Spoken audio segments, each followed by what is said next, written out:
Hello, friends. I hope you're all doing well. Just wanted to share this word. I tried to share it yesterday, but this little guy didn't want to work. It was a street preaching video that Pastor David Lynn was doing, and he brought up a good point. As soon as the word of God is preached, as soon as the truth is said, all of a sudden we see this physical manifestation of anger. This idea that when you get into all this religion stuff, there's an invisible line you cross. Let's take a step back and just go on with our lives and not worry about that until later. That's the culture of this world, and we're called to stand against it. Jesus told us that he did not come to create peace but division, that our own loved ones would be our enemies because of the word, the good gospel, the good news of Christ. So as we walk in our daily lives, I want to encourage anybody listening to think about that. Why is it that in this culture we turn on the radio and shrug our shoulders when we hear bad things being sung, when we hear people talking about nasty things? What are we going to do? When we're on the street and we see a homeless person or somebody in need, I don't have money. What am I going to do?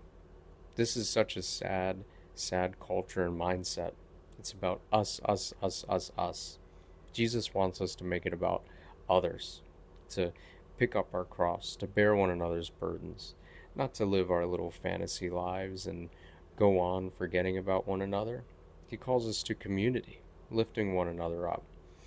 And I just found that super interesting because that truly is the culture we live in.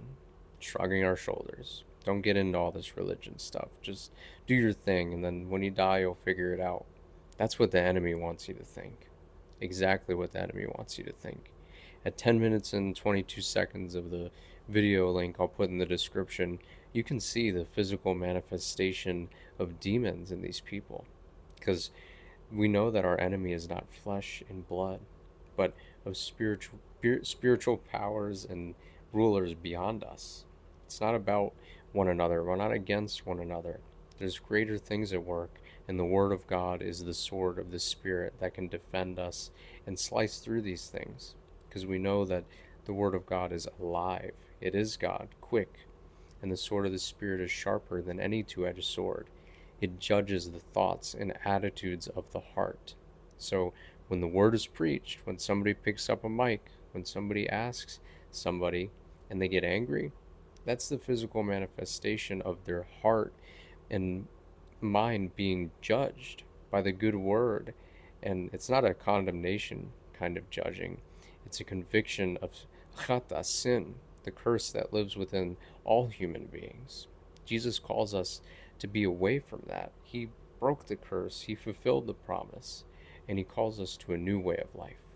An upside down kingdom where the last are first, the least will be most.